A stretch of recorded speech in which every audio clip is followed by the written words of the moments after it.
presentación de cirugía refractiva. Estos temas, que son 8, van desde hoy 22 de octubre hasta el 10 de diciembre. Y hoy la doctora Andrea Hurtado, residente de segundo año de la Universidad Javeriana, nos va a exponer un tema muy importante que así como está en pantalla es ajustando criterios para el análisis del astigmatismo. Todos sabemos que este tema del astigmatismo es bastante complejo y digamos que la presentación del tema surgió a raíz de unos artículos publicados en el Journal de Catarata y Cirugía Refractiva en el mes de junio de este año. Hay un comité que se formó en diciembre del año 2020 eh, y el objeto de esto era precisamente unificar criterios para analizar y publicar y nosotros los lectores para leer e interpretar estos resultados del astigmatismo o el cambio del astigmatismo en el posoperatorio después de varias técnicas, cirugía de catarata, cirugía refractiva, incisiones relajantes corneales, etcétera. Este comité estuvo formado por clínicos e investigadores pues, con mucha experiencia en el área. Hicieron varias reuniones virtuales y luego sacaron 2 manuscritos, uno sobre las bases y otro sobre los estándares para analizar el astigmatismo. Personas tan, digamos, sapientes en esta área como el doctor Douglas Koch, Lee Wang, Doyle Stolting, Adi Aulafia, Christian Nasser, entre otros, pues son los autores de este contenido. Así que adelante, Andreita, con el tema del día de hoy. Listo, doctora, muchísimas gracias por la introducción. Entonces vamos a empezar, vamos a hablar sobre los criterios para el análisis del astigmatismo. Como lo mencionó la doctora, mi nombre es Andrea Hurtado, residente de segundo año de la Pontificia Universidad Javeriana Cali. Entonces, a modo de introducción, vamos a empezar explicando qué es el astigmatismo. Entonces, entendemos que el astigmatismo pues, va a ser uno de los defectos refractivos más frecuentes y al mismo tiempo uno de los más complejos de analizar, ya que su presencia pues, afecta significativamente la calidad visual y nos va a influir de forma significativamente los resultados de las cirugías refractivas de cataratas o de implantes de lentes intraoculares, pero que empezaron a notar que a pesar de su gran relevancia clínica durante años ha existido una gran variabilidad en la manera de medir, de reportar y de comparar esos resultados astigmáticos entre los diferentes estudios y los diferentes cirujanos. Entonces, esta falta de estandarización ha dificultado la interpretación de los resultados y la comparación entre técnicas quirúrgicas. Entonces, para entender un poco más, debemos hablar de qué es el astigmatismo. Entonces, el astigmatismo es esta ametropía en la cual el sistema óptico no es capaz de lograr una imagen en un punto a partir de un punto objeto. Esto es debido a que la potencia del sistema óptico varía de un meridiano a otro y se definen como meridianos principales aquellos con mayor y menor potencia refractiva. La magnitud del astigmatismo es igual a la diferencia de potencia existente entre estos dos meridianos principales y en cualquier otro meridiano la potencia tomará un valor intermedio entre los valores de dos meridianos principales. Encontramos que la principal causa del astigmatismo suele ser la falta de simetría o toricidad de la córnea. Entonces, como lo vamos a ver en la siguiente diapositiva, juegan un rol importante las líneas focales de Stone y los círculos de mínima confusión. Entonces, como lo vemos en esta imagen, lo que podemos ver es lo que ocurre en un sistema óptico de un ojo con astigmatismo. Entonces, a diferencia de un sistema óptico esférico donde todos los rayos van a enfocar en un solo punto, en el astigmatismo, estos meridianos principales del ojo tienen potencias diferentes, por lo cual los rayos no van a convergir en un foco único. Entonces aquí lo que vemos son los dos grupos de rayos. Arriba vemos los rayos tangenciales que corresponden al meridiano y al eje vertical, y abajo vemos los rayos sagitales que corresponden al eje horizontal. Debido a que cada meridiano tiene una curvatura distinta, los rayos tangenciales y los sagitales se van a enfocar en dos planos focales diferentes, uno más cercano y otro más lejano. Entre estos dos focos se forma una región donde la imagen no está completamente enfocada, que la conocemos como el eclipse o el cono de Storm. y en medio de este cono hay un punto donde la imagen tiene la menor distorsión posible, que es el llamado el disco de mínima confusión. Ese es el punto donde ópticamente la visión es menos borrosa dentro del efecto astigmático. Entonces, en cuanto a la agudeza visual en el astigmatismo, encontramos que una persona con astigmatismo tiene visión borrosa en todas las distancias, excepto en astigmatismos hasta de 0,50 dioptrías, que apenas realmente van a interferir en una agudeza visual, aunque la visión puede verse empeorada de cerca dependiendo del tipo pues, de astigmatismo. Las quejas habituales de los pacientes van a ser cefalea, dolor ocular, asociados pues a la demanda visual en tareas de cerca.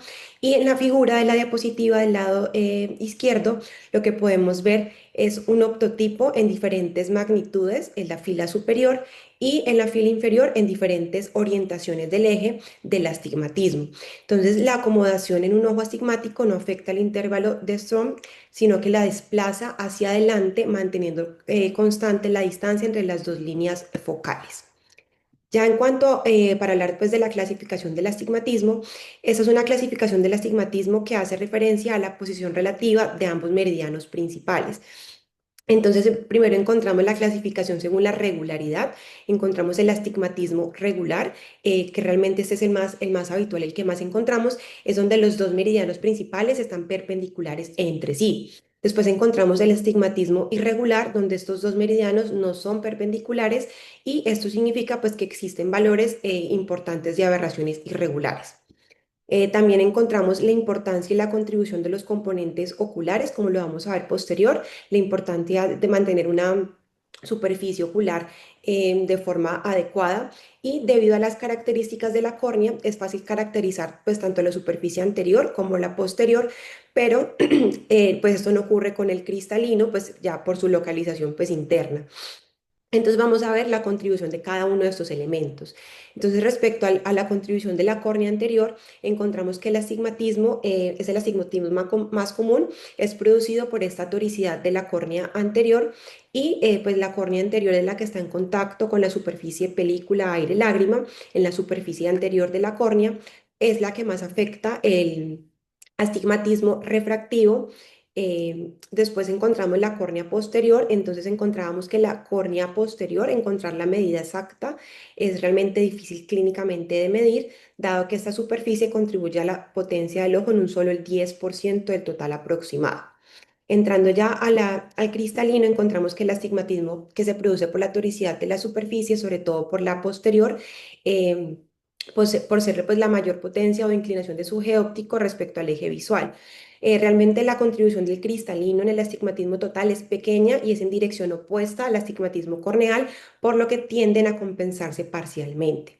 En cuanto a otras causas, encontramos también que el ángulo que forma el eje visual respecto al eje óptico, que usualmente son 5 grados en promedio, produce un pequeño astigmatismo oblicuo. Entonces vamos a hablar de la orientación de los meridianos principales del ojo. Entonces encontramos astigmatismo directo según la regla, en donde el meridiano más plano o de menor potencia presenta una orientación horizontal dentro del rango 0 a 180 grados, más o menos 20 grados, siendo más curvo el vertical. Luego encontramos el astigmatismo inverso o contra la regla, donde encontramos que el meridiano más plano o de menor potencia presenta una orientación vertical dentro de un rango de 90 más o menos 20 grados.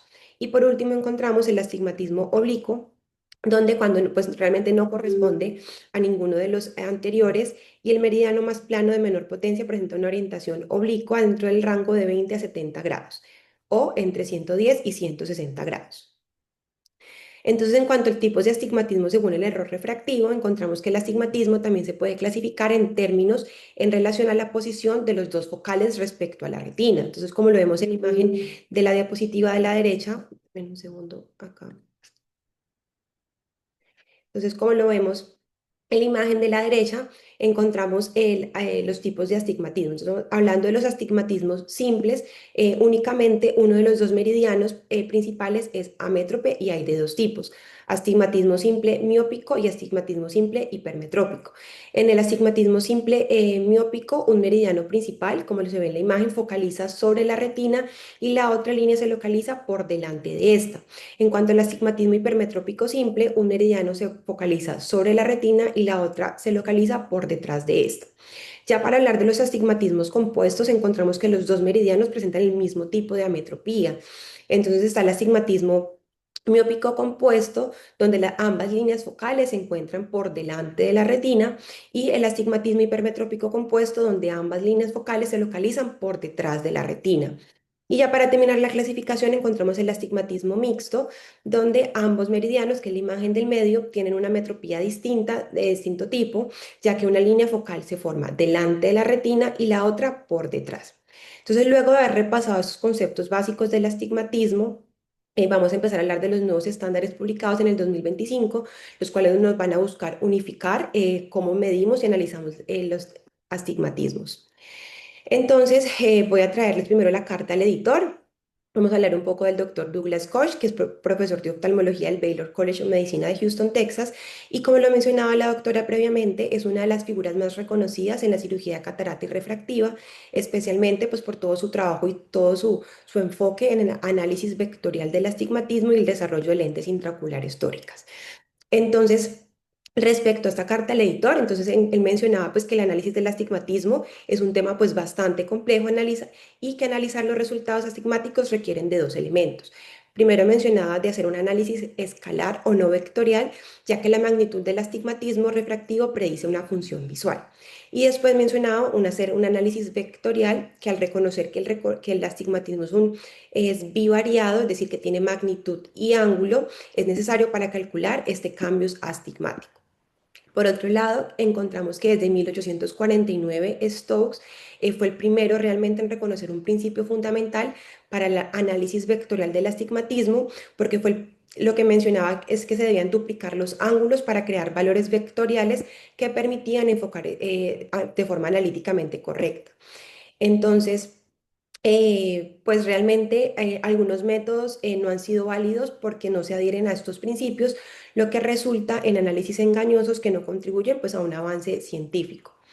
Entonces vamos a hablar aquí un poco. Entonces, para abordar todos estos problemas, los editores del Journal de Catarata y Cirugía Refractiva crearon el grupo de trabajo para actualizar y establecer esas directrices para la notificación del astigmatismo. El objetivo principal de ellos era proporcionar pues estos elementos que les vamos a ir proporcionando durante la charla, que son elementos básicos mencionados por ellos para la notificación precisa del cambio estigmático, incorporando estas matemáticas vectoriales y metodologías estadísticas correctas. Esta fue una publicación en la revista de junio de este año 2025. Entonces, las directrices se basaban en principios ópticos sólidos que evitaban resultados engañosos y que permitían a los autores y a las revisiones y los lectores comprender, asimilar y comparar fácilmente los resultados publicados. Entonces, el primer artículo, lo que vamos a ver es que nos ofrece una descripción general del astigmatismo que incluye definiciones, tecnologías, fuentes de medición y fuentes de error, también las variabilidades. Y el segundo artículo lo que nos describe es la metodología recomendada para analizar los resultados astigmáticos. Ellos resaltaban y daban como la importancia de que la propuesta de ellos no era excluyente, es decir, pues que los autores podían desear proporcionar análisis válidos adicionales para caracterizar mejores sus resultados. Entonces, en cuanto a la primera parte, estándares para el análisis del astigmatismo, parte uno, fundamentos del astigmatismo. Entonces, pues nos mencionan que el astigmatismo es esta diferencia entre los planes principales ortogonales de la potencia mínima y máxima de una superficie tórica, lente o refracción.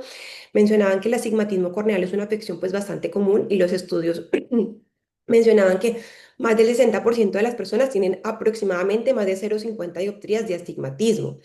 Mencionaban que el astigmatismo corneal se mide en diversas maneras y las mediciones de diferentes dispositivos no suelen ser intercambiables debido a sus variaciones entre la tecnología y las regiones corneales implicadas en la visualización. Entonces también mencionaban la importancia de la integridad de la superficie ocular, que iba a ser fundamental para medir la precisión del astigmatismo corneal. Entonces, como lo vamos a ver, optimizar la superficie corneal y la superficie ocular antes de las cirugías de cataratas nos va a mejorar significativamente la precisión de los resultados de las mediciones preoperatorias y de los resultados refractivos. Como lo vamos a ver durante el desarrollo, ellos nos van a ir recomendando obtener de dos o preferiblemente tres mediciones del astigmatismo corneal, y cuando se producen estas discrepancias en uno de los meridianos del astigmatismo, era aconsejable corregir o al menos minimizar esta discrepancia, repitiendo las mediciones después de optimizar la superficie ocular.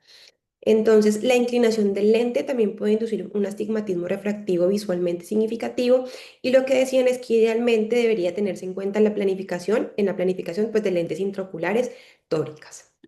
Entonces, el astigmatismo esférico irregular son aberraciones de orden inferior que pueden ser corregibles con gafas o con lentes de contacto. Sin embargo, la calidad óptica de la córnea humana es inferior a la de una lente que va a ser limitada por la difracción con aberraciones medias de orden superior, que es lo que denominamos astigmatismo irregular. Entonces, por lo tanto, existe una cantidad significativa de astigmatismo irregular en la córnea en cada ojo humano. Pero en la mayoría de los ojos esta irregularidad en la superficie es pequeña como para permitir pues una muy buena agudeza visual de 20/20 o superior, cuando el tamaño de las pupilas están entre 2,5 y 4,5 milímetros. Entonces, como lo vemos aquí en la diapositiva, el astigmatismo se representa en un espacio bidimensional mediante valores correlacionados que van a ser la magnitud y la dirección. Entonces, la dirección es en realidad bidireccional porque los ejes o los meridianos van a estar compuestos por dos semimeridianos. Por ejemplo, en el astigmatismo vertical se compone de dos semimeridianos de 90 y 270 grados, pero simplemente especificamos el ángulo menor, ya que el ángulo mayor siempre va a estar a 180 grados. Entonces, este concepto de astigmatismo se va a confirmar en la práctica de la refracción clínica, donde, por ejemplo, si un cilindro correctivo de una potencia determinada puede colocarse en la montura de prueba o en el forópter a un eje de 30 grados, o rotarse hasta los 180, perdón, 180 grados hasta llegar a los 210 grados, pues esto me va a proporcionar el mismo efecto óptico. Por lo tanto, el astigmatismo en su formato tradicional no es como tal un vector, y los cálculos de las medias, dispersiones y errores de predicción pues no se van a poder realizar con los métodos algebraicos habituales. Entonces, en la figura superior en la diapositiva lo que encontramos es un astigmatismo de 2 dioptrías a 90 grados, representado en un gráfico de un solo ángulo, que es esta línea roja a la izquierda, y uno de doble ángulo, que es la línea verde de la derecha. Y pues hay que notar que hay dos semimeridianos en el gráfico de un solo ángulo, y que al duplicar este ángulo, eso se convierte en un vector que permite calcular las medias, dispersiones y errores de predicción. Entonces, Stokes, como lo vemos desde 1849, pues ha realizado varias publicaciones del tema. Él mencionaba que si los dos ángulos se duplican, se convierten en el mismo y tendrían una sola dirección. Entonces nos mencionaba que 2 por 90 grados era igual a 180 grados, y 2 por 270 grados iba a ser a 540 grados, que era 180 grados. Entonces, después de duplicar el ángulo, cumple la definición de un vector euclidiano, por lo que solo se tiene una dirección.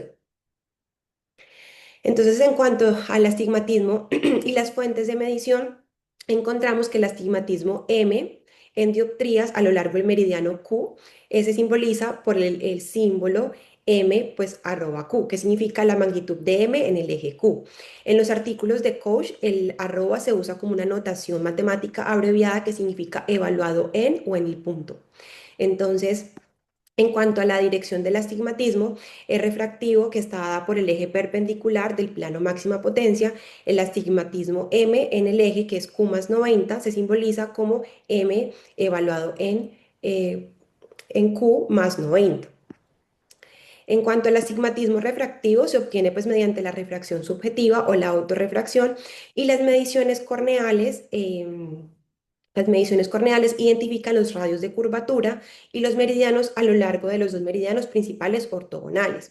La curvatura, que es representada por C expresada en dioptrías D, es el recíproco del radio de la curvatura expresada en metros, siendo C igual a 1 sobre R. Los radios de curvatura se convierten en K, que es en la potencia, mediante la fórmula paraxial, K igual a N sub N a la 2, N a la 1 sobre radio, donde N a la 1, eh, son los índices de refracción del primero y segundo medio a lo largo de la vía óptica. Y mencionaban que el índice de refracción del aire lo mencionaban como 1,0. Entonces, Mencionaban también pues, que el astigmatismo corneal anterior se basaba en la queratometría o en la topografía corneal y no se utilizaba el índice de refracción real del tejido corneal, que es N a la 2 de 1.376. El astigmatismo queratométrico también se basa únicamente pues, en esta medición de la superficie anterior, pero asume una correlación fija entre las curvaturas corneales anterior y posterior. En cuanto al astigmatismo corneal posterior, se utiliza los índices de refracción total de la córnea, que es el que mencionamos del 1.376, y del humor acuoso, que es 1.336. El astigmatismo corneal total utiliza mediciones tomográficas de ambas superficies y del espesor corneal para permitir la óptica de lentes gruesas o de trazado de rayos. En cuanto al astigmatismo ocular interno, que va a ser causado por las toricidades corneal posterior y lenticular, asociadas al descentrado o a esta inclinación de los lentes, se calcula como la diferencia vectorial entre el astigmatismo refractivo y el astigmatismo corneal anterior. Entonces, mencionaban que había un estudio clásico sobre el astigmatismo queratométrico corneal anterior y Hofer fue el que publicó, descubrió que el 69% de los individuos tenían más de 0.50 dioptrías de astigmatismo, que 39% tenían más de una dioptría y que el 22% más de 1.5 dioptrías. En otro estudio que fue bastante amplio, que fue realizado en el Reino Unido, con pacientes que fueron sometidos a cirugías de catarata, mencionaban que el 78% tenía más de 0,50 dioptrías de astigmatismo corneal anterior, que el 40% tenía más de una dioptría y que el 21% tenía más de 1.5 dioptrías. Que es importante de este estudio que se reportaron distribuciones similares en estudios en India, China y Brasil. Y por otro lado, en pacientes que fueron sometidos a cirugías de catarata pues en todo el mundo, habían reportado distribuciones similares en la orientación del astigmatismo corneal anterior. Aproximadamente entre el 30 y el 35% presentaban astigmatismo con la regla, entre el 40 y el 45% astigmatismo en sentido contrario a la regla y entre el 17 y el 20% astigmatismo oblicuo. ¿Cuál es la conclusión de esta diapositiva? Lo que nos debemos llevar es que mencionaban que hay una similitud de estos patrones de distribución de la magnitud y de la orientación del astigmatismo corneal, lo que sugiere que las pautas y la corrección del astigmatismo van a ser aplicables en todo el mundo. Lo que vemos en la imagen, en la diapositiva de la derecha, va a ser la orientación del astigmatismo corneal anterior, que va a variar en función a su magnitud. Entonces, a medida que aumenta la magnitud, la incidencia del astigmatismo contra la regla es casi constante, oscilando aproximadamente en un 26%. En cambio, la incidencia del astigmatismo contra la regla aumenta de un 26 hasta un 64%. Y este aumento se atribuye a la disminución de la incidencia de niveles más altos de astigmatismo oblicuo, que va a ser aproximadamente el 20 al 5% menor. Entonces, Holiday en su artículo nos mostraba que cuando determinó el astigmatismo total retrocalculado a partir de 20 cirujanos que realizaron incisiones corneales temporales, el resultado del ojo izquierdo fue el reflejo del ojo derecho. Entonces, ¿qué mostraba el investigador? Que si el investigador demuestra los resultados de la medición de los ojos izquierdos, van a ser estas imágenes especulares del ojo derecho. Entonces, que era apropiado reflejar las imágenes del ojo izquierdo antes del análisis del astigmatismo. Por otro lado, mencionaba que el astigmatismo corneal cambia con la edad. La mayoría de los estudios poblacionales mencionaban que con la edad, el astigmatismo corneal anterior va a ser más pronunciado verticalmente, es decir, con la regla, a más pronunciado horizontalmente contra la regla. Entonces, un estudio informa que el astigmatismo se mantiene bastante estable hasta los 50 años. Pacientes mayores de 50 años se ha reportado una desviación de astigmatismos contra la regla desde 0.25 hasta 0.4 dioptrías por cada década.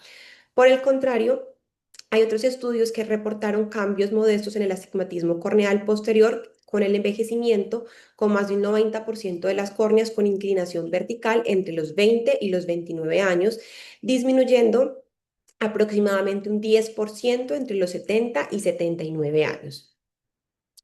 Ya en cuanto a las tecnologías de imagen corneal y los factores influyentes, entonces, dado que el astigmatismo se mide en diversas maneras, conviene aclarar pues, la terminología. Entonces, el astigmatismo queratométrico es el astigmatismo corneal anterior que se mide mediante un anillo corneal de aproximadamente 3 a 4 milímetros, nominalmente 3.2 para una córnea de 44 dioptrías, como se hace con el queratómetro clásico de Boston Long. En cuanto a los topógrafos y los tomógrafos corneales, Eso lo que nos van a medir son los astigmatismos en zonas anulares y en zonas de diámetro variables. Entonces, el astigmatismo corneal total se calcula idealmente mediante sus trazados de rayos, utilizando esas mediciones de las curvaturas tanto anteriores como posteriores y grosores corneales. Sin embargo, pues se utilizan diversas tecnologías de imagen y algoritmos para calcular el astigmatismo corneal total y no existe como una base sólida para validar la precisión de estos datos y de los valores. Ya en cuanto a las diferencias entre las tecnologías de imagen, entonces encontramos que las mediciones del astigmatismo corneal realizadas con diferentes dispositivos en general no van a ser intercambiables y van a existir diferentes razones para ellos. Entonces, una de ellas es que se utilizan diversas tecnologías para medir el astigmatismo corneal, que son los anillos de reflexión o los mires de punto único, las imágenes de Chain-Plot o la tomografía de coherencia óptica y que la córnea en su estado pues normal es asférica y casi siempre pronunciada desde la zona central, que es un poco más prolata, y el astigmatismo corneal pues difiere desde la córnea central hasta la periferia media, especialmente en ojos con astigmatismo alto, oblicuo y contra la regla. Entonces, como resultado, las mediciones difieren de las distancias del centro que puede generar tanto la magnitud como el eje. Entonces, los biómetros ópticos de uso común miden el astigmatismo corneal en zonas de 2 a 2,5 milímetros de diámetro. Entonces, la variabilidad en las mediciones del astigmatismo corneal con diferentes tecnologías plantea desafíos en la hora de tomar las decisiones clínicas. Como lo mencionaba previamente, en el artículo hacen un énfasis importante en la regularización de la superficie ocular, ya que va a ser fundamental para medir con precisión el astigmatismo corneal. Entonces, una película lagrimal que esté deficiente o que esté inestable me va a reducir la calidad de los reflejos corneales, lo que me puede comprometer fácilmente las lecturas de las queratometrías. Entonces, la deficiencia lagrimal no tratada antes de la cirugía catarata nos puede provocar esas sorpresas refractivas y pacientes insatisfechos.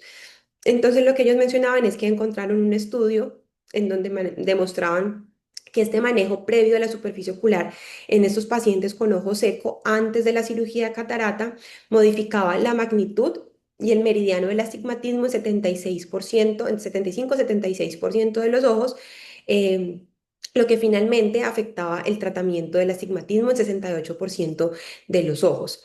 Entonces mencionaban que se requiere precaución al usar lágrimas artificiales antes de las queratometrías y mediciones biométricas. Por otro lado, Roglat y colaboradores describieron que la administración de lágrimas artificiales nos podía afectar considerablemente las lecturas de las queratometrías, especialmente en estos pacientes con ojo seco, cuando las mediciones se realizaban dentro de los primeros 5 minutos posteriores a la instilación de lágrimas. Por otro lado, Chuk y colaboradores observaron hallazgos similares utilizando el IOL Master 700, el Pentacam y el Galilei. Entonces, según lo mencionado por este artículo y por el ASCAR, optimizar la superficie ocular antes de la cirugía de catarata nos puede mejorar significativamente la precisión de las mediciones preoperatorias del astigmatismo y, por lo tanto, los resultados refractivos. En cuanto a las mediciones en córneas irregulares, entonces el astigmatismo corneal irregular visualmente significativo pues suele ser difícil de tratar debido a la alta variabilidad de estas mediciones. Entonces, cuando se produce una discrepancia entre el meridiano y la magnitud del astigmatismo, lo que se debe hacer es repetir pues primero corregir la discrepancia repitiendo las mediciones después de haber optimizado la superficie ocular. En cuanto a la topografía o la tomografía zonal sobre la pupila de entrada mesópica del paciente, tiene la ventaja de determinar la potencia óptica del lentículo corneal que proporciona la imagen foveal. Entonces mencionaban pues que iba a ser difícil este tema de la medición del astigmatismo corneal total en ojos que ya habían sido sometidos a cirugía refractiva corneal debido a que existe pues este aumento del astigmatismo irregular en la córnea anterior y que si solo se mide la curvatura corneal anterior pues va a resultar mucho más difícil estimar con precisión el astigmatismo corneal total, ya que el astigmatismo corneal anterior modificado quirúrgicamente pues no va a mantener una relación matemática normal con el astigmatismo corneal posterior. Entonces, la pregunta que seguía era el número de mediciones a obtener. Entonces, considerando todos estos factores anteriores, mencionaban que era recomendable obtener al menos dos o preferiblemente tres mediciones al medir el astigmatismo corneal que una de las mediciones debería realizarse con el LED del biómetro para medir la potencia de la córnea anterior, que mide de 6 a 32 puntos aproximadamente, y que ya la otra se puede realizar con un topógrafo-tomógrafo que mide más de 10.000 puntos, y que se puede realizar para proporcionar datos zonales centrales del diámetro variable. Mencionaban que esta tercera medición podía ser o una medición repetitiva con el mismo biómetro a una hora o a un día diferente, y que se recomendaba especialmente la topografía o tomografía, ya que es necesaria para detectar astigmatismos irregulares, enfermedades corneales como ectasia pues con las imágenes de Plácido y las irregularidades de las superficies que son sutiles. En cuanto al astigmatismo interno y su rol en el cálculo del astigmatismo, entonces encontramos que el astigmatismo corneal posterior y total, durante pues mucho tiempo se ha reconocido que en los ojos existe una diferencia entre el astigmatismo corneal refractivo anterior y el astigmatismo el refractivo y el anterior, con un astigmatismo típicamente menor en la refracción que en la córnea anterior. Entonces, tanto el cristalino como la córnea posterior se han implicado para explicar esta discrepancia. Entonces, resulta que efectivamente ambos van a estar involucrados con la aparición de nuevas tecnologías de imagen, como las imágenes de Scheimpflug, la tomografía y las reflexiones de luz análogas en la queratometría, pues numerosos estudios han dilucidado la importancia de la contribución del astigmatismo corneal posterior en el astigmatismo corneal total. Entonces se ha informado que debido a la influencia del astigmatismo corneal posterior, casi el 30% de los ojos, casi el 30% de los ojos, el astigmatismo corneal difirió en el astigmatismo corneal anterior es más de 0,5 dioptrías y es más de 10 grados en el meridiano.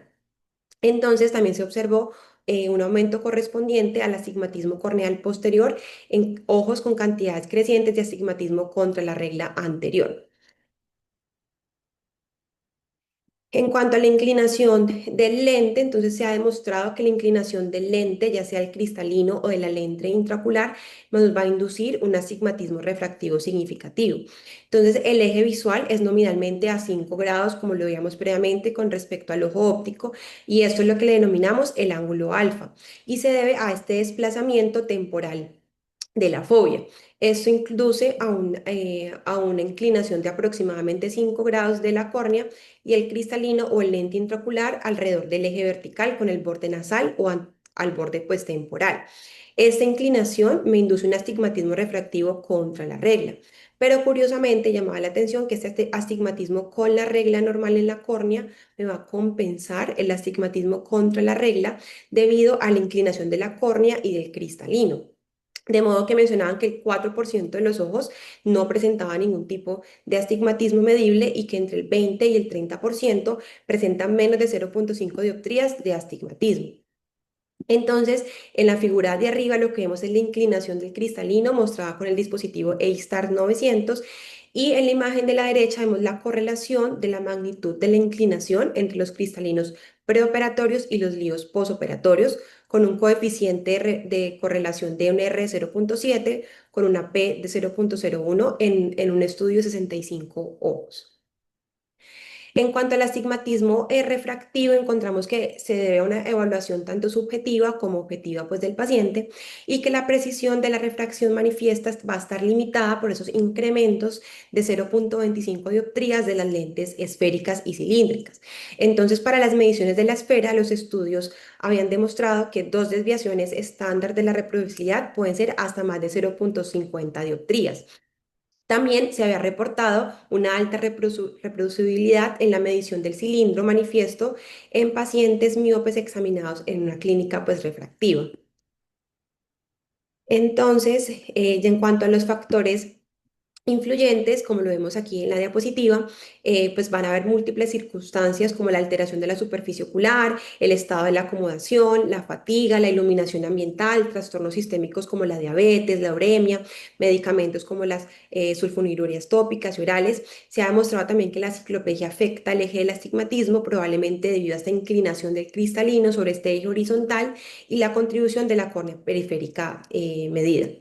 También el tamaño de la pupila identificaban como un factor crítico a evaluar el impacto del astigmatismo en la visión sin corrección. Entonces mencionaban que las pupilas más grandes se asociaban con una calidad óptica significativamente menor y una menor agudeza visual sin corrección para el mismo grado de astigmatismo. En cuanto a las córneas irregulares con gran cantidad de coma, como las que pueden presentarse en córneas con queratocono, pueden dificultar la obtención de una refracción fiable y se ha demostrado que el eje y la magnitud del astigmatismo refractivo en ojos con óptica corneal predominantemente comatosos se correlacionan estrechamente con el meridiano y la magnitud de la córnea, del coma, perdón. Entonces, en conclusión de esta diapositiva, una comprensión fundamental del astigmatismo ocular, la definición, los orígenes, la prevalencia y la medición va a ser esencial en la práctica clínica como en el tema de la investigación y ellos mencionan al final del artículo lo que se sabía y lo que añade el artículo. Entonces, en cuanto a lo que se sabía previamente, pues se sabía que el astigmatismo es la diferencia entre los planos principales ortogonales de las potencias mínimas y máximas de una superficie tórica, lente o refracción.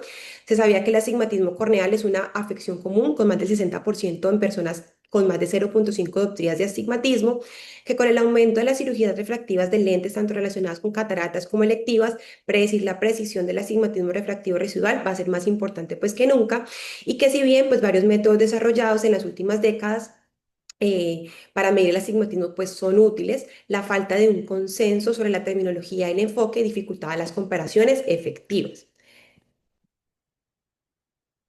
Lo que se agregó al documento, entonces, eso sugiere un uso coherente y la terminología, que se proporcionan explicaciones y definiciones claras para la integridad y la medición del astigmatismo. En cuanto a la integridad de la superficie ocular, como lo vimos, va a ser fundamental para la medición del astigmatismo corneal y se proporcionan directrices claras y precisas para la notificación del astigmatismo basada en principios ópticos sólidos. Entonces, como vimos, esta primera parte establece estas bases ópticas y poblacionales del astigmatismo. Esta segunda, en la que vamos a entrar, nos define cómo analizar el astigmatismo con métodos vectoriales reproducibles. Entonces, encontramos que el astigmatismo inducido quirúrgicamente, el CIA, pues por sus siglas en inglés, es el componente astigmático del cambio refractivo que va a ser inducido en las cirugías. Por otro lado, hablamos del error de predicción vectorial, que es el EP, que es la expresión clave para evaluar la cirugía refractiva. Y este va a ser definido como la diferencia vectorial entre el astigmatismo refractivo observado posoperatorio y el astigmatismo refractivo predicho a partir de las mediciones preoperatorias. Entonces, como vamos a ver, estos análisis del ASI o del CIA y del EP incluyen análisis univariados y bivariados. Entonces, la magnitud del astigmatismo refractivo es un predictor de la función visual y va a ser un componente valioso en los informes astigmáticos. Para las métricas vectoriales del análisis bivariado, los datos deben analizarse y representarse con gráficos de doble ángulo.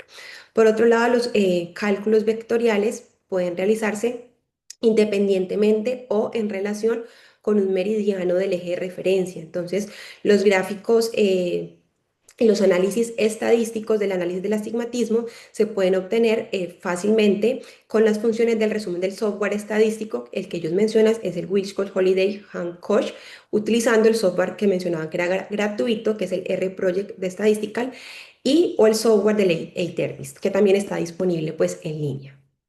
Entonces, en este segundo artículo que fue elaborado pues, por el mismo grupo de trabajo del astigmatismo corneal del Journal de Catarata y Cirugía Refractiva, lo que nos describe es esta metodología recomendada para todo este análisis de los resultados del astigmatismo. Entonces, este enfoque se basa en la óptica del astigmatismo corneal y lenticular, así como el análisis vectorial contemporáneo y los enfoques estadísticos. Entonces, en este artículo mencionaban que el término astigmatismo lo utilizarán, pues se utiliza a lo largo de esta sesión para indicar el astigmatismo regular y que también iban a mencionar el astigmatismo inducido por la cirugía. Entonces, una superficie refractiva tórica se caracteriza por sus meridianos principales ortogonales de potencia máxima y mínima, y la magnitud del astigmatismo, que es el M, debe ser menor o igual a cero, que es la diferencia absoluta de la potencia entre los meridianos principales.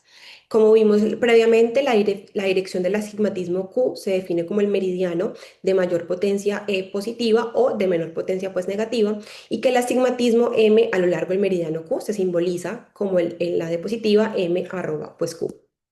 Entonces, ya para hablar de las métricas no vectoriales, encontramos que la magnitud del astigmatismo refractivo, independientemente de su dirección, pues nos va a predecir la función visual.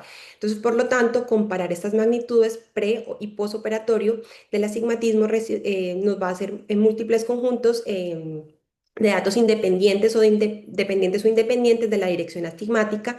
Va a ser un componente pues muy valioso para los informes de astigmatismo y dependiendo del conjunto de esos datos se deben reportar los siguientes valores. Entonces debemos hablar de media y mediana del astigmatismo refractivo con desviaciones estándares y rangos. Entonces, el porcentaje de ojos con astigmatismos refractivos posoperatorios o astigmatismo corneal como un subestudio dentro de ciertos intervalos dióptricos, típicamente de 0,25 dioptrías, 0,50 dioptrías, 0,75 dioptrías, una dioptría o más de un dioptrías, según el conjunto de datos. Y que la comparación estadística de estos porcentajes se puede utilizar mediante la prueba de McNemar para conjunto de datos dependientes. Entonces, en concreto, pues la cirugía corneal refractiva pues nos va a permitir modificar la curvatura de la córnea de forma continua para inducir un astigmatismo de cualquier magnitud y dirección. Por el contrario, la mayoría de los lentes intraoculares tóricas están disponibles en incrementos que son fijos de potencia astigmática que difieren exactamente de 0,75 dioptrías en el plano de los liros. El ángulo en el que se implanta va a ser una variable continua y en consecuencia el error refractivo astigmático posoperatorio esperado a menudo pues no es cero. Entonces, mencionaban que la comparación de las magnitudes pre y posoperatorias del astigmatismo es la única métrica no vectorial relevante en la cirugía de cataratas o cirugía refractiva y que una mayor disociación o un análisis pues, por separado de las magnitudes y la dirección del astigmatismo carecen de sentido. Entonces, mencionaban que eso se observaba pues muy fácilmente en el caso de un análisis separado de la dirección del astigmatismo, donde la magnitud del cambio angular de una rotación de 100 grados de un cilindro de 0,12 dioptrías, pues no se va a poder comparar con un cambio de 5 grados en una dioptría de 8,0 de astigmatismo. Entonces, afortunadamente lo que ellos mencionaban es que estos análisis se realizan fácilmente tras la conversión a componentes vectoriales. Entonces, en cuanto a las métricas vectoriales y los gráficos de ángulo simple y de doble ángulo, entonces, usualmente los médicos oftalmólogos y los optómetras se describen el astigmatismo como un sistema de coordenadas polares con una magnitud de dioptrías en dirección de 0 a 180 grados.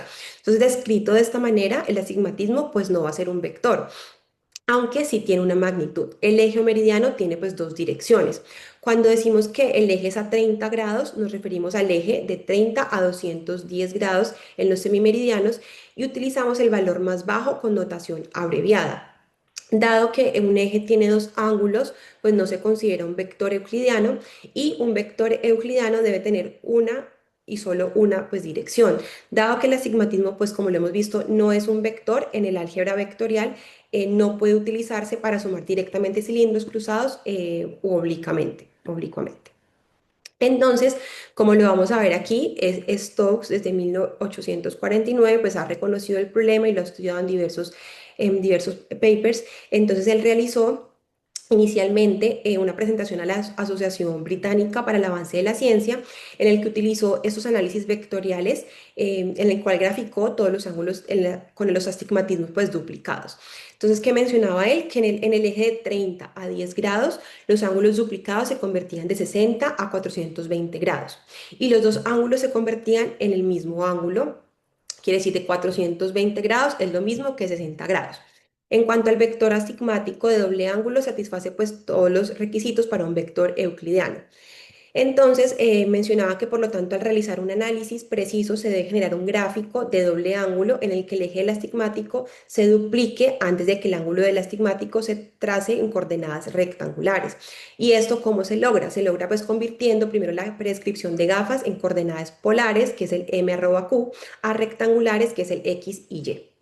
Entonces, como lo vemos en la imagen de la derecha, este gráfico en el de arriba, que es de un solo ángulo, versus un gráfico de doble ángulo, que son los gráficos inferiores, Entonces, en un gráfico de doble ángulo, los ojos con astigmatismo con la regla se agrupan del lado izquierdo de la figura, que son estos punticos y circulitos naranjas, y los oblicuos se agrupan de manera superior, que son estos circulitos azules. Los ojos con astigmatismo contra la regla se ubican en la parte derecha con estos punticos círculos negros, lo que permite una visualización clara y representación como estadística de forma adecuada. Entonces, en cuanto al cálculo vectorial independiente de un meridiano o de eje de referencia, este método pues, se recomienda para el análisis vectorial astigmático y es especialmente útil para los resultados de las lentes intraoculares tóricas que presentan múltiples elementos que contribuyen a los errores astigmáticos inducidos quirúrgicamente, lo que dificulta pues esta interpretación del análisis por meridianos variables. Entonces, por ejemplo, la incisión podría ser de las paracentesis a 180 grados y el meridiano previsto del lente intraocular es de 45 grados con una posición final de 40 grados. Entonces, el error de predicción vectorial que no está vinculado a ningún meridiano o a ningún eje preoperatorio abarca pues todos estos elementos. Entonces, como se indicó anteriormente, los dos componentes vectoriales se calculan mediante las ecuaciones 1 y 2 que vemos en la diapositiva y el centroide de los datos es la media aritmética de X y Y. Entonces, en esta diapositiva lo que vemos son las fórmulas que se utilizan para calcular los valores promedio y la variabilidad entre los vectores astigmáticos. Entonces, recordemos que en análisis vectorial, cada componente del astigmatismo puede descomponerse en un eje X o un eje Y. Primero se debe calcular el promedio de los componentes X y Y de todos los pacientes. Esto lo que nos da es una idea de hacia dónde en promedio se orienta el astigmatismo en el grupo, que son las ecuaciones 3 y la ecuación 4. Luego se combinan estos promedios obteniendo la magnitud y la medida del vector que representan el valor promedio del astigmatismo residual o el inducido, que es la ecuación 5. Por otro lado, al otro lado de la diapositiva, vemos la ecuación 6 que nos muestra cómo calcular este ángulo o esta dirección, es decir, el eje promedio donde se concentra el astigmatismo. Y finalmente, de la ecuación 7 a la ecuación 10 nos muestran es cómo estimar la variabilidad, es decir, la dispersión de los datos alrededor del promedio. Entonces se calcula la varianza para X y para y luego se combinan para obtener una varianza total y la desviación estándar total. Entonces, en resumen, estas fórmulas lo que nos permiten es cuantificar no solo la cantidad promedio del astigmatismo en el grupo, sino también de cuánta variabilidad hay entre pacientes y hacia qué dirección se orienta el promedio del eje astigmático. Ya en cuanto a los cálculos vectoriales relativos a un meridiano o a un eje de referencia, entonces encontramos que este método analítico puede utilizarse si está indicado para dilucidar tendencias sistemáticas como el algoritmo correctivo relacionado con la orientación en la corrección quirúrgica prevista. Entonces, por ejemplo, se podría evaluar el cambio inducido por la relajación de las incisiones a lo largo de un meridiano determinado o de un láser excimer podría rotar sistemáticamente el cambio astigmático inducido quirúrgicamente en sentido horario respecto al vector del error astigmático preoperatorio. Entonces, dichos errores pueden detectarse trazando los vectores del error en un gráfico con el eje horizontal orientado a lo largo del eje astigmático preoperatorio.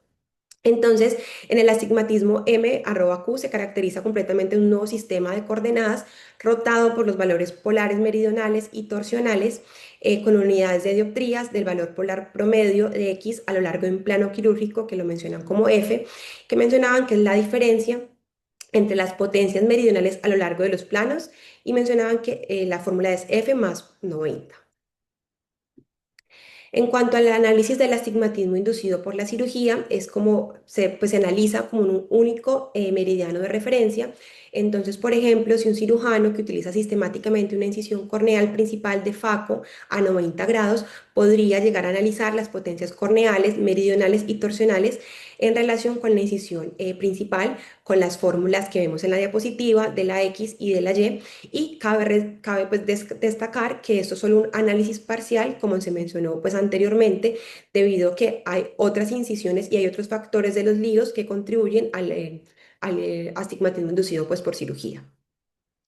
Entonces, encontramos que un plano de referencia a lo largo del meridiano corneal inclinado o del eje positivo refractivo medidos preoperatoriamente para cada ojo suele ser más relevante para el enfoque del cálculo del error astigmático inducido.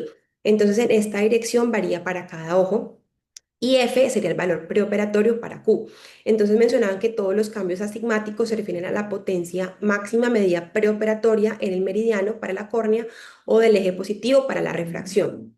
Entonces, ellos mencionaban que el análisis vectorial del CIA permitía entender de manera precisa cómo la cirugía ha alterado de forma en ojos, pues el ojo en términos de potencia y orientación del astigmatismo, ya que el astigmatismo es una variable bidimensional, pues que es magnitud y eje.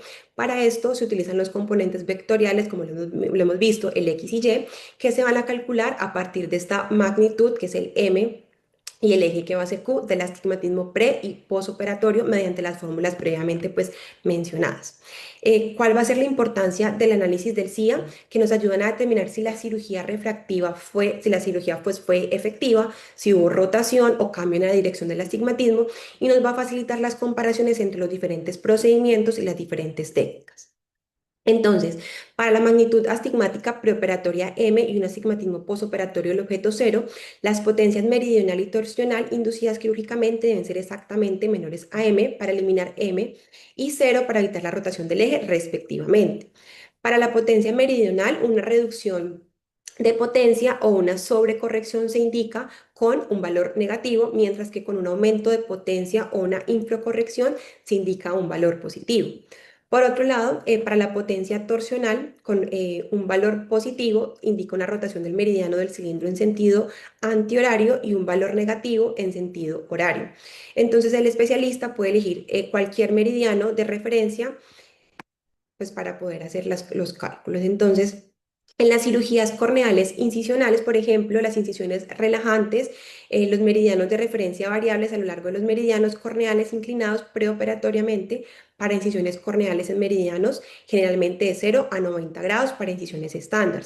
Y en las cirugías de láser corneales, el eje del cilindro refractivo preoperatorio es reportado en forma positiva. Entonces, en cuanto al uso y la evaluación de las métricas, entonces el análisis va a ser idéntico para las mediciones corneales y las mediciones pues, refractivas.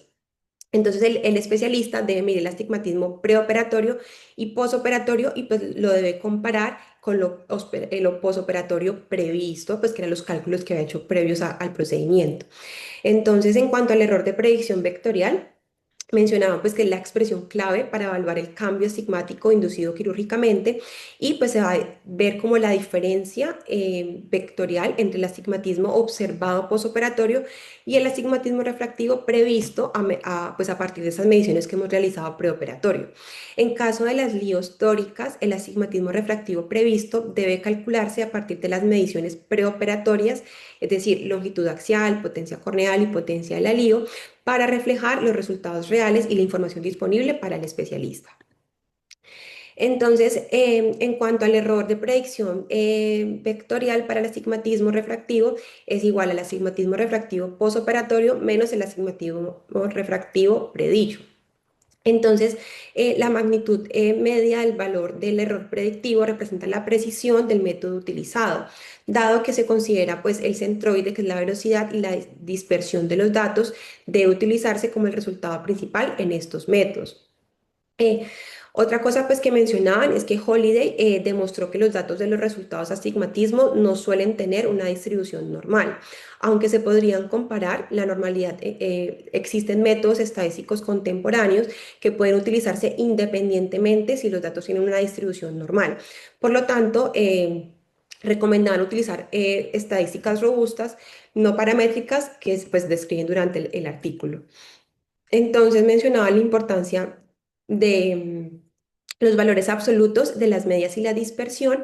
Entonces ellos lo que mencionaban es que después de todos estos pasos que hemos hecho y pues, cada paso de los análisis, se deben ya entrar como a analizar estos principios estadísticos para el análisis y la distribución bivariada para los componentes X y Y en el vector pues, del astigmatismo.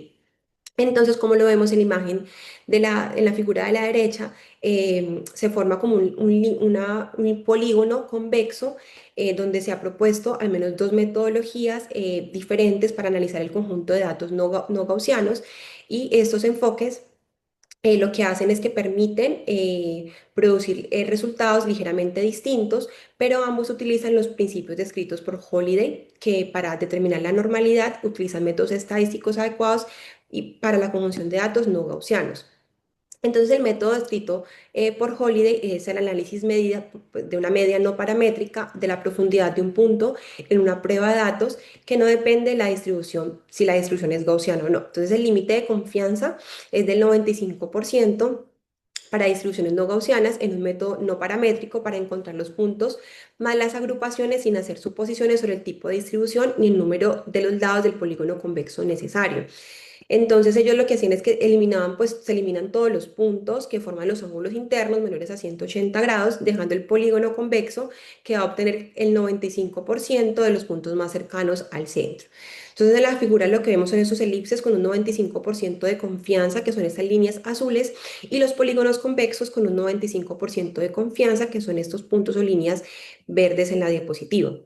El polígono convexo con un 95% de confianza, que son estos ángulos inferiores a 180 grados, es irregular y el centro es la referencia y se encuentran en las medidas X y Y.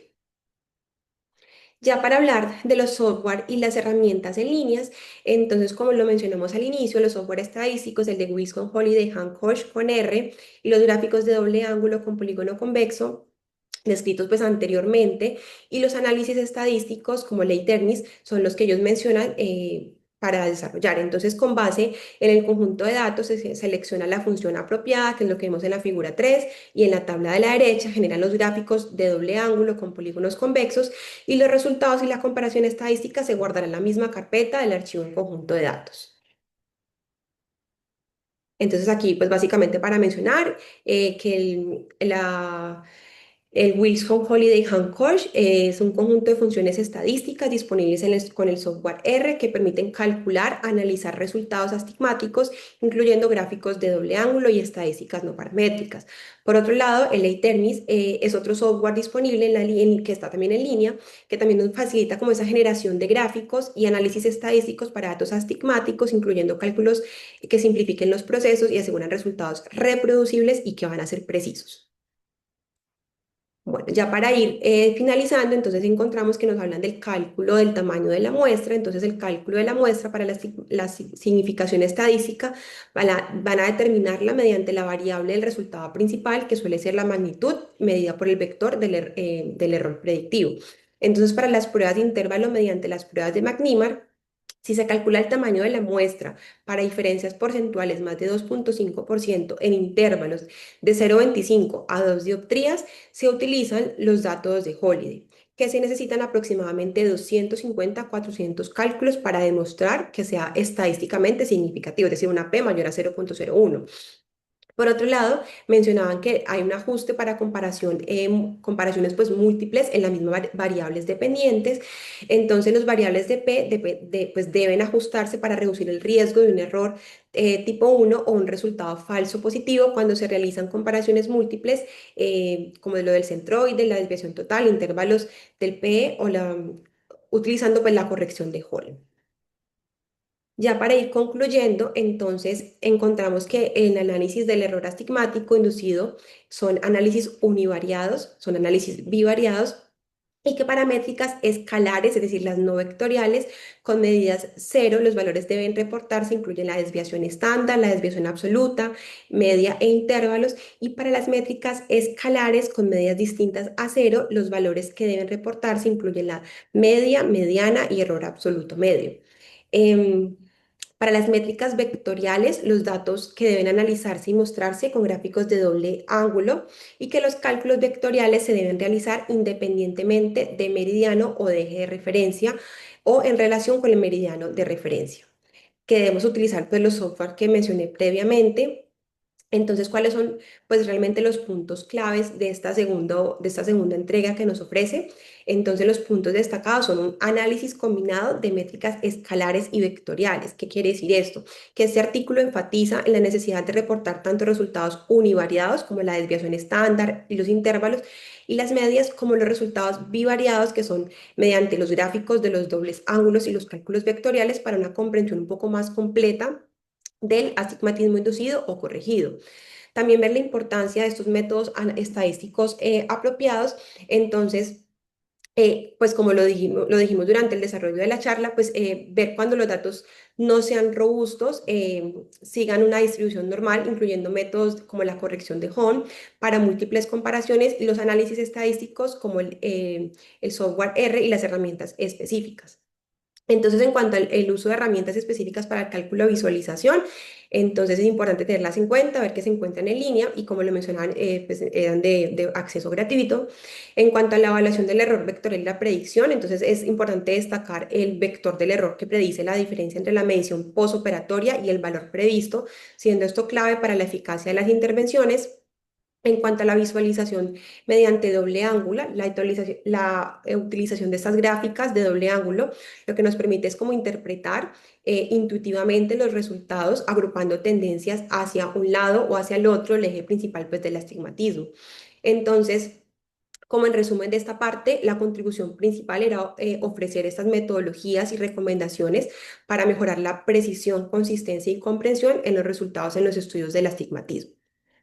Entonces, al final ellos mencionaban lo que se conocía previamente y lo que se agrega al artículo. Entonces, lo que se conocía previamente es que el análisis del astigmatismo pues, es un análisis complejo porque se deben reportar resultados tanto escalares, que son los univariados, como los vectoriales, que son los bivariados. Que el error de predicción vectorial es la métrica principal para analizar el cambio astigmático producido por procedimientos corneales y lenticulares. Y que para realizar el análisis vectorial se deben generar esos gráficos de doble ángulo en los que se duplican los ejes o los meridianos. Y los ejes astigmáticos a menudo pues no tienen una distribución normal, requieren métodos estadísticos adecuados para el conjunto de datos no gaussianos. Esto es lo que se conocía pues previamente. ¿Y qué aporta o qué agrega este documento? Entonces, se describe pues un enfoque integral para el análisis de los resultados astigmáticos, incluyendo métodos para reportar valores escalares y vectoriales. Ellos recomiendan un enfoque estadístico que pueda utilizarse independientemente si los datos tienen una distribución normal y describen dos herramientas de cálculo astigmático que simplifiquen como este proceso y nos permitan tanto a nosotros como a los investigadores calcular de forma fiable con resultados precisos y reproducibles, que es lo más importante, y que estos métodos son los que recomienda el Journal de Catarata y Cirugía Refractiva. En la imagen de la izquierda de la diapositiva, lo que vemos es un gráfico que es generado por el software estadístico para un conjunto de datos de muestras de ojos con líos tóricas y muestran un gráfico de doble ángulo con la media arriba y la mediana abajo en polígonos convexos y cada anillo es una dioptría. Esta es la bibliografía utilizada para el día de hoy. Muchísimas gracias. Gracias a ti, Andreita. Excelente presentación de un tema tan complejo como es este, pero me pareció muy importante abrir estas sesiones de este año de cirugía refractiva con este tema tan importante porque muchas veces eh, y nos confundimos con esta cantidad de gráficas y no sabemos cómo interpretar una gráfica doble, una gráfica univariada. Y además nos permite pues ponderar la importancia de en la práctica diaria, desde la adaptación de unas gafas, un lente de contacto, hasta el momento quirúrgico, pues en cirugía refractiva corneal y del cristalino, cómo manejar de la mejor manera este efecto refractivo que impacta tanto la calidad visual. Eh, de acuerdo a los estudios que presentaste iniciales y el primero publicado por el doctor Hofer, el 40% aproximadamente de las personas tienen más de una dioptría de astigmatismo, o sea que esto es eh, refractivamente significativo, visualmente significativo. Así que, digamos, en la corrección en la cirugía de catarata diaria y en todas las otras formas de corrección que tenemos al alcance, pues tenemos que tenerla muy en cuenta. Em, Abro la discusión aquí con respecto a este tema, a la importancia pues de haberlo presentado. Nos queda muy claro todo esto que nos has mostrado y gracias a estos artículos publicados en el Journal de Cirugía de Catarata y Refractiva, que se dieron cuenta, digamos, de la importancia de compartir este contenido, pues ya tenemos más claridad con respecto al análisis de los artículos que leemos y lo que en la práctica diaria estamos haciendo. Adelante, la audiencia, si tienen alguna pregunta, si tienen algún comentario.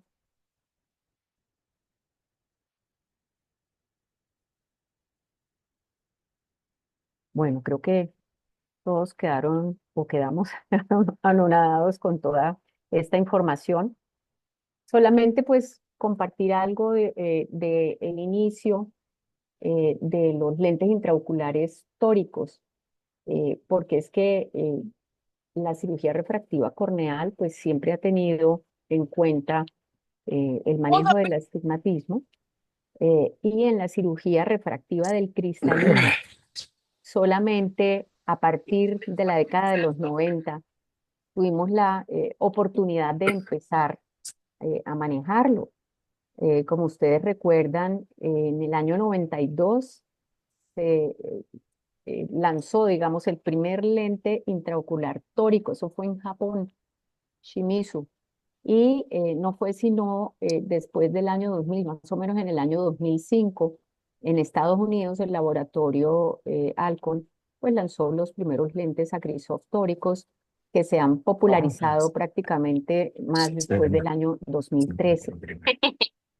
Eh, así, Merceditas, aló. adelante, adelante. Merceditas, yo tengo una pregunta, muy buena presentación, muy técnica para muchos de nosotros, pero yo tengo una pregunta y es, en lo que revisaste de los artículos, ¿cuánto es el tiempo en que miden ese cambio astigmático? ¿Cuánto es el tiempo, digamos, como usual para medir ese cambio astigmático para compararlo con los astigmatismos preoperatorios? Adelante, Andreita, y yo luego doy mi opinión con respecto a eso, porque en esos artículos realmente no hablan del tiempo.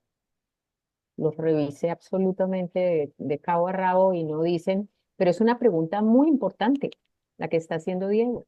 Sí, doctora, no mencionan el tiempo para evaluar cambios astigmáticos. Bueno, es que la Correcto. pregunta mía va encaminada a una cosa. Muchos artículos, cuando uno encuentra el margen de tiempo que se evalúa, y muchos, nosotros cuando calculamos mi astigmatismo inducido, lo hace uno en un paciente por ahí de los 6 meses de operado. Pero cuando uno evalúa los pacientes después de la cirugía, a los 6 meses, al año, a los 2 años, o cuando no tiene tiempo de evaluarlos mucho más tardíamente, ese cambio astigmático tiende a ser progresivo, especialmente cuando hace unas incisiones superiores y ese aplanamiento del meridiano vertical tiende a ser progresivo en el tiempo. Entonces yo había convencido que mi astigmatismo inducido era como de 0,4 y cuando empecé, después de una charla de unos colegas en México, donde sugerían colocarle sutura a todos los pacientes, así fueron decisiones de 2,2. Y lo que la base de hacer esto era porque analizaron a largo plazo y sobre todo en emisiones en eje vertical sigue aplanando con el tiempo. Entonces decía que hay un efecto sostenido en el tiempo, bajito pero progresivo de aplanamiento en ese meridiano vertical. Entonces yo creo que ahí tiene uno que ser como prudente. Yo no sabría decir cuánto es la progresión de eso, pero sí se nota porque yo he tenido pacientes que tuvieron, digamos, a los 6 meses una inducción de 0,5, que es más o menos lo que uno espera, pero en el tiempo, después de que uno los vea a los 2 años, a los 3 y los tiene chance de seguir, aumenta el aplanamiento en el eje vertical. Ahora, esto creo yo no es solamente debido a la incisión. Recordemos que el parpadeo induce un aplanamiento vertical, sobre todo en personas que estamos de más edad. Entonces, eso hay que tenerlo presente cuando uno calcula el astigmatismo inducido.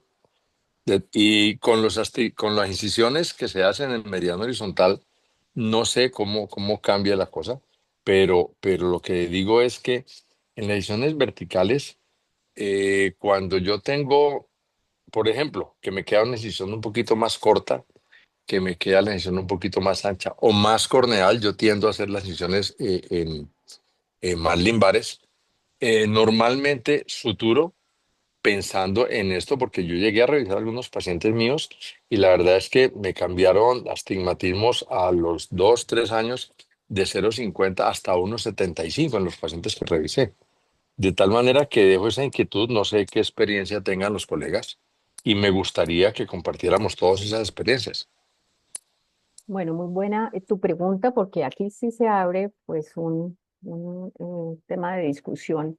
Básicamente, mientras más cerca al centro corneal se hace una incisión, más efecto astigmático tiene. Entonces, una incisión por córnea clara en el eje vertical, arriba, va a tener más impacto en inducción astigmática que si esa misma incisión se hace en el limbo escleral o un poquito escleral posterior. Por otro lado, recordemos toda esta información compartida por Andrea, que hasta los 50 años de edad más o menos está estable el astigmatismo, pero posterior a esto, por cada década, aumenta el astigmatismo contra la regla independiente de cirugía o no cirugía, entre 0,25 y 0,40 dioptrías por década. Entonces, fíjate eso que estás diciendo, Diego, que has notado años después de la cirugía cambios astigmáticos muy importantes, ¿sí?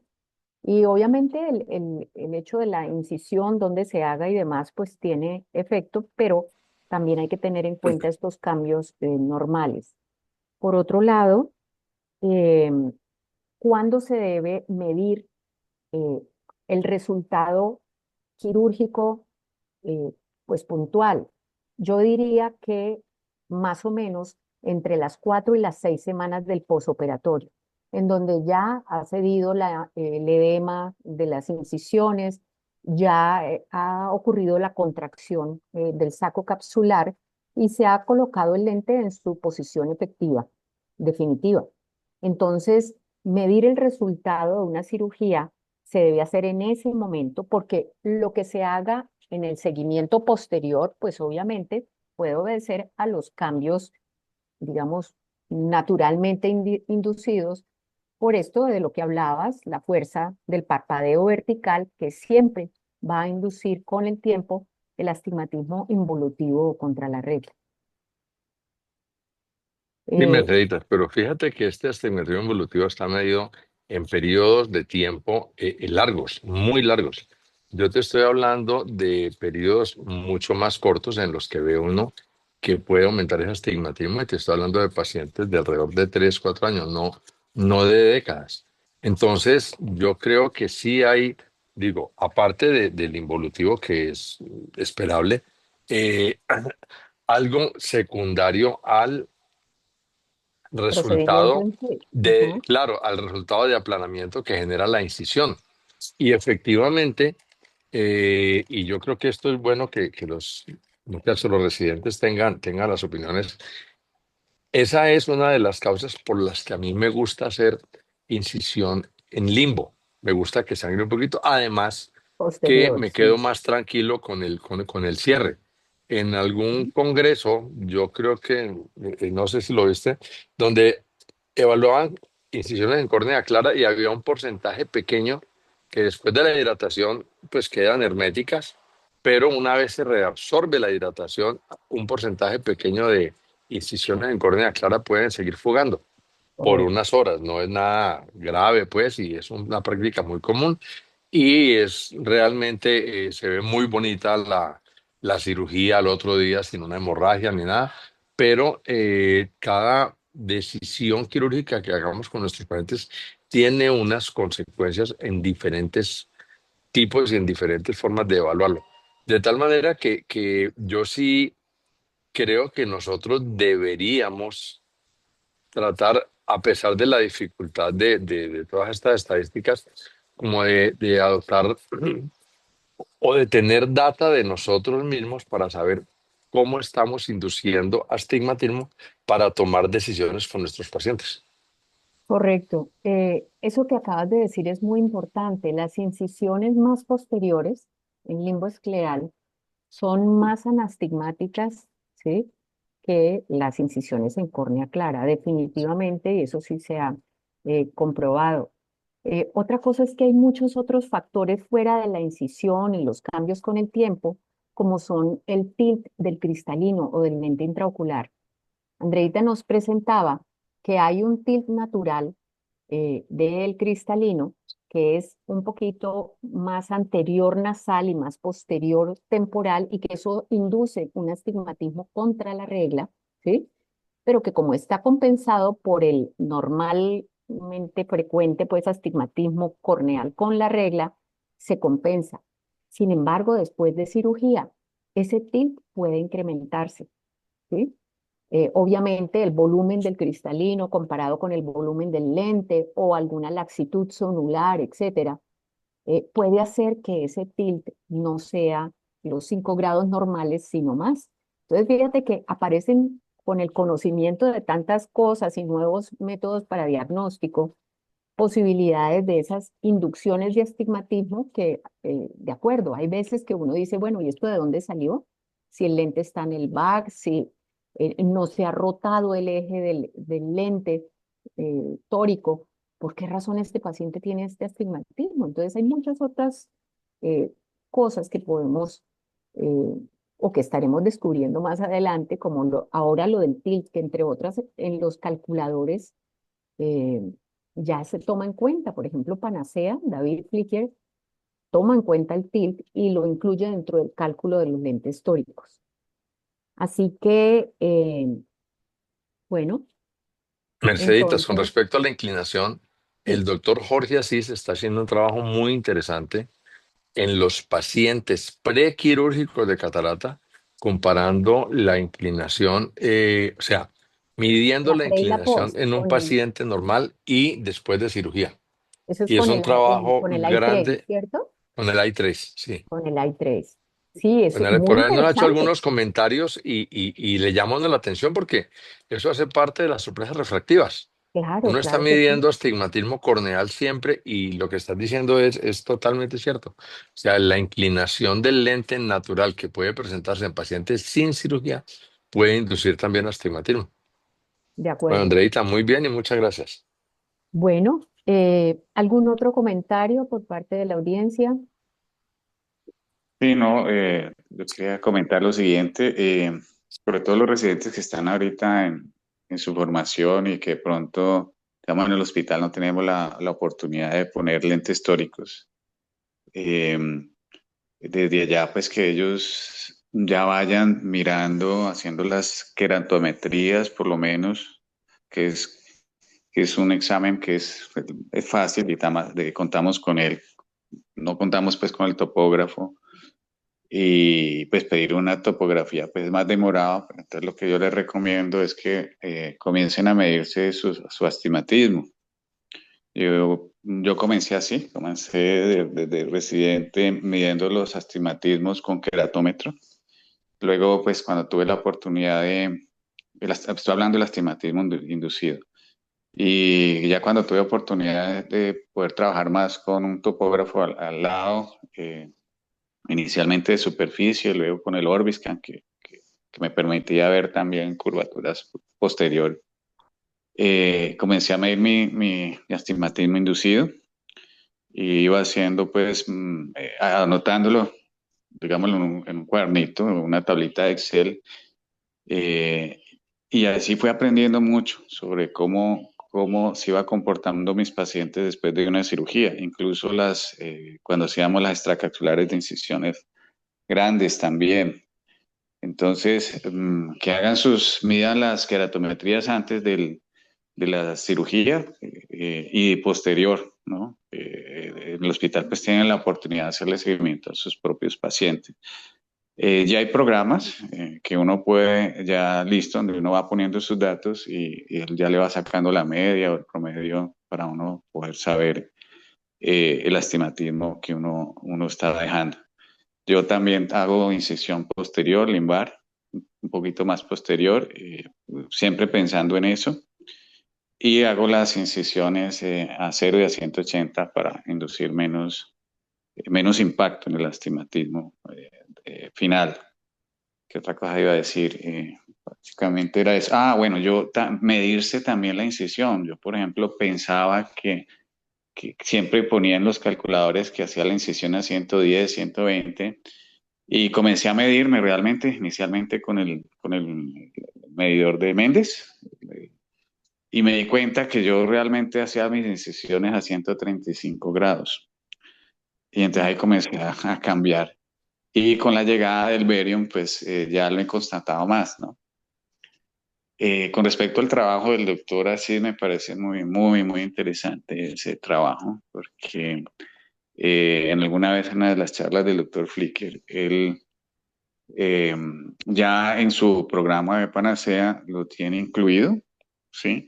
Pero nos explicaba en esa época que todavía no había un equipo que, o sea, no lo ponía, pero era como un estándar, un número estándar, que era como lo aproximado de lo que él consideraba que el TIL podía variar en un paciente, porque ese TIL varía de acuerdo a la longitud axial de los pacientes. Si un ojo corto, pues va a tener más TIL y es más nasal que un ojo miope. Entonces, por eso varía. Y que todavía no había un equipo lo suficiente, que él considerara que fuera lo suficiente exacto para poder, digamos, tener en cuenta el tilt. Eso pues a manera de comentario. Muy importante, sí, todo lo que estás diciendo. Hay un comentario escrito de la doctora Sandrita, que no puede hablar porque está en consulta, y básicamente, a pesar de que uno haga todos los esfuerzos para contrarrestar el astigmatismo con los lentes tóricos, teniendo en cuenta todos estos, eh, eh, digamos, calculadores y haciendo la técnica más depurada, etcétera, jamás uno le puede prometer al paciente que va a quedar al 100. Vemos que en este momento la predicción, incluso con todas estas reglas modernas, de más o menos 0,5 de la hemetropía, no va más allá del 85 y en algunos casos hasta el 90%, pero hay un porcentaje de pacientes que se salen de allí. Entonces, el paciente debe saber que se hacen todos los esfuerzos, se toman en cuenta todas las variables que hasta el momento, digamos, se han descubierto, porque hay muchas aún ocultas que desconocemos, pues que pueden hacer que ese resultado no sea el esperado. Con respecto a lo que uno induce, lo que estaba comentando también Diego, es un tema muy importante y lo que estaba diciendo Gerson, uno debe medir el astigmatismo que está induciendo. Por ejemplo, yo con un caso que tuve hace poquito de una sorpresa refractiva en un paciente con un globo ocular corto, menos de 22 y una cámara profunda, eh, implanté un lente intraocular, particularmente un 26.5, que era lo que me decían todos los calculadores corridos con todos los de ESCARS, etcétera, y Panacea. Y tuve una sorpresa refractiva de un menos 1,25.